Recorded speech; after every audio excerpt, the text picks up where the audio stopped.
রাখি পূর্ণিমাতে এবছর আমার দেওরকে পরালাম রূপোর রাখি। রক্ষাবন্ধন থালি কিভাবে সাজালাম, তার সাথে কি কি খাওয়া দাওয়া ছিল আর কি কি গিফটস দিলাম, সবটাই থাকছে আজকের ভিডিওতে। প্রথমেই জানাই আমার পরিবারের সকল ভাই দাদা বোন সকলকেই রাখি পূর্ণিমার অনেক অনেক অনেক শুভেচ্ছা। শনিবার দিনকে ছিল রাখি বন্ধন উৎসব, তো সেই দিনের কিছুদিন আগেই আমরা দোকানে গিয়েছিলাম, কারণ খালি হাতে তো রাখি পরাতে পারবো না। তো তার জন্য কয়েকটা গিফট দেখতে গিয়েছিলাম, কয়েকটা টি শার্টও দেখেছিলাম, আমার খুব একটা পছন্দ হয়নি, তো ভালো দেখে একটা জিন্সই নিয়ে নিয়েছিলাম।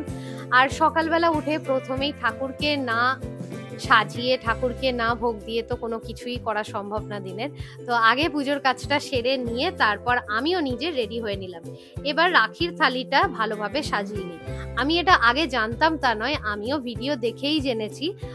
তবে অনেকদিন আগেই দেখেছিলাম একটুখানি সিঁদুর, আতপ চাল, প্রদীপ, গঙ্গা জল আর রাখি। আর এই যে এখানে বীরা লেখা রাখিটা দেখছো, তো এইটাই হচ্ছে রূপোর রাখিটা। এইটা নিয়ে একটা ছোট গল্প আছে, সেটা পরে বলছি। কেমন লাগছে থালিটা সাজানো?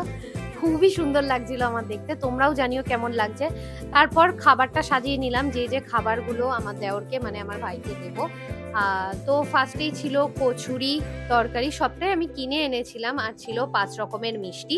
চলো গোছানো তো সবটাই রেডি, আমিও রেডি, এবার রাখি পরানো যাক।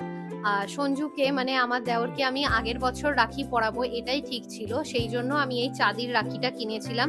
কি সুন্দর ভিড়া লেখা, তারপর দুপাশে দুটো রুদ্রাক্ষ দেয়া রয়েছে, খুবই সুন্দর দেখতে রাখিটা। আগের বছর আমি কিনেছিলাম, কিন্তু আগের বছর কোনো একটা কারণবশত আমার পরানো হয়নি, বা হয়তো আমি ছিলাম না রাখির টাইমে। তো যাই হোক, সেটা এই বছর পরালাম আমি রাখিটা। আমার খুব পছন্দ, এবং সব থেকে বড় কথা ওরও খুব পছন্দ হয়েছে। আর এই প্যান্টটা আমি গিফট করেছিলাম ওকে। তারপর সলিল এসেছিল, সলিলকে রাখি পরেছিলাম। সলিল হচ্ছে আমার দেওরের বন্ধু। এর আগে তোমরা সলিলকে ভিডিওতে দেখোনি, তো সেই জন্যই বলে দিলাম।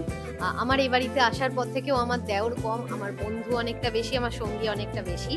তো ওর জন্য একটা শার্ট এনেছিলাম। তারপর এসেছিল দিশা আর মাহি, ওরাও ওকে আর সঞ্জুকে রাখি পরিয়েছিল। তো ওরা দুজনও খুব ভালোবেসে যত্ন করে রাখি এনেছিল। আবার মিষ্টি আনতে পারেনি বলে চকলেট এনে ওদেরকে মুখ মিষ্টি করিয়েছিল। যাই হোক, খুব জমজমাটি কাটলো আমাদের রাখি পূর্ণিমা। তোমাদের কেমন কি কাটলো সেটা কিন্তু অবশ্যই কমেন্টে জানাতে ভুলো না। টাটা।